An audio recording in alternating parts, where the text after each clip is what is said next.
Good evening everyone, welcome to study Pathshala. So आज एक नया वीडियो हम लोग लेके आए हैं and today in today's class जो क्वेश्चन हम लोग डिस्कस करेंगे that is basically on e governance. काफ़ी जो है पॉपुलराइज टॉपिक रहता है, normally students they do prepare for this particular topic. अब ये जो क्वेश्चन है इसको आपको समझना होगा क्योंकि क्वेश्चन से आपको ये आइडिया लगाना है कि डिबेट क्या है इस पर्टिकुलर क्वेश्चन के अंदर। So they are asking that e-governance is not just about routine application of digital technology. It is as much about multifarious interactions for ensuring transparency and accountability. तो आप इस क्वेश्चन को देखने से पहले जो डिबेट इसके अंदर पूछी गई है वो ये है, that is E government versus e governance. तो अगर आपको ये पता है कि ई गवर्नमेंट और ई गवर्नेंस में क्या डिफरेंस है, आप इस क्वेश्चन को इजीली आंसर कर सकते हैं। ई गवर्नमेंट प्राइमरीली मींस हमने कंप्यूटराइजेशन कर दिया कि भाई इंफॉर्मेशन कम्युनिकेशन टेक्नोलॉजी का यूज करना था, आपने जो एग्जिस्टिंग मैनुअल वर्क था उसको रिप्लेस कर दिया बाय कंप्यूटराइजेशन। आपने चीजों को ऑटोमेट कर दिया है, ठीक है, कंप्यूटर आप लेके आए हैं, but is it facilitating to way interaction? क्या इससे जो सिटीजन है क्या वो पार्टिसिपेट कर पा रहा है गवर्नेंस के अंदर? क्या आपका सिस्टम सिटीजन से इनपुट ले रहा है? That is something we are asking. क्योंकि अगर आप ई गवर्नेंस पे लेके आते हो, e governance is about two way interaction, that citizen is going to interact with the system और आदान प्रदान होगा। It is not going to be one way, कि ऐसा नहीं होगा कि आपने पहले ह्यूमन एक इंडिविजुअल था उनको रिप्लेस कर दिया बाय कंप्यूटर, और पहले आप जो है मैनुअली रजिस्टर मेंटेन करते थे, अब आप कंप्यूटर मेंटेन करते हो। No, the crux has to be the interaction, whether your system is facilitating participative governance और नॉट। वो पॉइंट यहां पे डिबेट के अंदर डाला गया है। बिकॉज हमने एक ट्रेंड देखा कि ई गवर्नेंस के नाम पे हमने डिजिटल इंफ्रास्ट्रक्चर ले आए, हम एक तरीके से कंप्यूटराइज कर गए। बैंकिंग सिस्टम से स्टार्ट हुआ था ई गवर्नेंस, 70s की बात है, बाद में हम बाकी गवर्नमेंट डिपार्टमेंट्स में इनको लेके आए हैं, लेकिन अभी भी एडमिनिस्ट्रेशन सिटीजन सेंट्रिक नहीं है। बिकॉज आप एक प्रॉब्लम को सॉल्व करने के लिए ई गवर्नेंस लेके आते हैं, लेकिन आप फिर पता लगाते हैं कि एडमिनिस्ट्रेशन सिटीजन सेंट्रिक अभी भी नहीं हुआ। इसके ऊपर अभी भी डाउट है, प्रॉब्लम्स एज इट इज हैं। तो अगर ई गवर्नेंस सभी सॉल्यूशंस देने वाली थी तो वो क्यों नहीं दे पाई? वो क्वेश्चन है यहां पे। तो उसका रीजन ये है कि बिकॉज हमने सिस्टम ऐसा बनाया कि टू वे इंटरेक्शन भूल गए, फीडबैक मैकेनिज्म भूल गए, ग्रीवेंस रिड्रेसल के प्रोविजन भूल गए, and last but not the least mindset of the bureaucracy remained the old type. वो अभी भी कॉलोनियल माइंडसेट में जी रहे हैं। At the end of the day आप कोई भी रिफॉर्म इनिशिएटिव लेके आते हैं, उसको इंप्लीमेंट करवाने का काम तो हमारी ब्यूरोक्रेसी का है। अगर उनका माइंडसेट अभी भी वैसा होगा तो सिस्टम इंप्रूव नहीं होगा।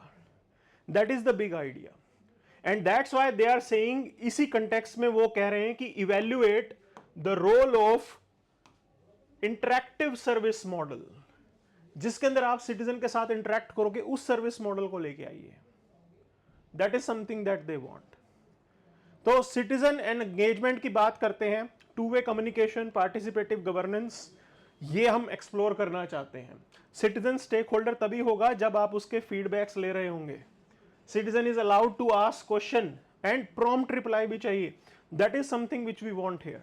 तब जाके पार्टिसिपेटिव गवर्नेंस होता है।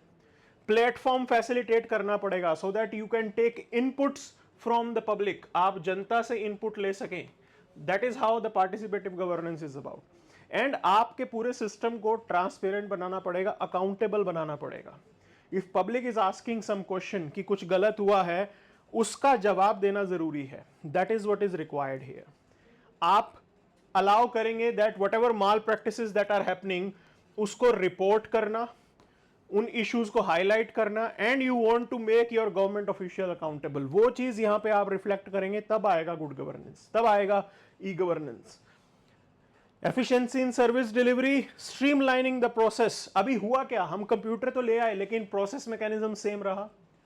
अगर आप सेम प्रोसेस पे चल रहे हैं बस कंप्यूटर जी जाके बिठा दिया है, तो फर्क क्या पड़ा, टाइम तो उतना लगेगा, ह्यूमन इंटरवेंशन तो उतना ही लगेगा, ह्यूमन डिस्क्रिशन भी उतनी ही रहेगी. So that is something that we have to look into. Human discretion should also be minimized, and all these activities will help in building the trust.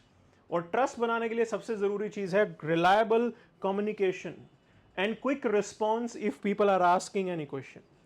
तो how quick a system is, how prompt a system is to respond to the citizen concern. citizen के concerns को address करने के लिए कितने लोग कितनी quickly act कर रहे हैं, वो यहाँ पे decisive factor होने वाला है, तब हम उसको ई गवर्नेंस बोलेंगे.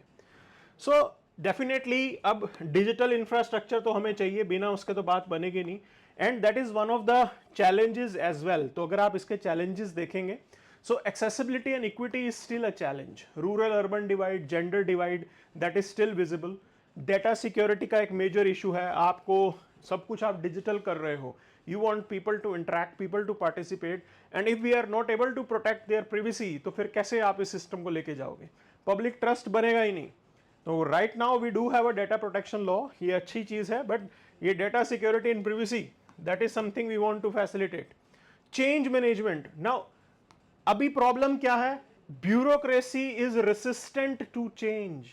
कोई भी बड़ा चेंज आता है वो उसको रेजिस्ट करते हैं, जब तक ये माइंडसेट ब्यूरोक्रेसी का चेंज नहीं होगा. अभी भी ये कॉलोनियल माइंडसेट से चल रहे हैं, और if they will continue with this colonial mindset, things are not going to improve. That is something we want here. Inclusive infrastructure development आपको करना है. अब ये इन चैलेंजेस को दूर करने के लिए हमें क्या क्या करना होगा, एक्सेसिबिलिटी को आपको एक्सपेंड करना है, अवेयरनेस भी लेके जानी पड़ेगी, सिटीजन फ्रेंडली, जिसको एक आम जनता, लेमैन उस सिस्टम को यूज कर पाए, ऐसा ई गवर्नेंस टूल लेके आना होगा. मैं आपको एक केस स्टडी बताता हूँ. ई मार्केट मॉडल लेके आ रही थी गवर्नमेंट, बेसिकली किसानों के लिए, फार्मर्स के लिए. तो इसको पायलट प्रोजेक्ट के तौर पे जो है हरियाणा के अंदर लागू किया गया कि किसान अपनी फसल डायरेक्टली जो है रिटेलर को बेचेगा, ऑनलाइन बिकेगी, ठीक है, बोलियां लगेंगी ऑनलाइन वगैरह वगैरह. अभी मंडी सिस्टम होता है. अब ये प्रोजेक्ट कामयाब ही नहीं हो पाया, क्यों, फार्मर डिजिटली लिटरेट नहीं है. सो डिजिटल लिटरेसी आप लेके आ रहे हो, डिजिटल लिटरेसी भी मस्ट है. Without this your system is going to be ineffective, कुछ हो ही नहीं पाएगा. That is something we have to deal with. You need to have privacy and security arrangement, legal framework बहुत अच्छा बनाना पड़ेगा आपको.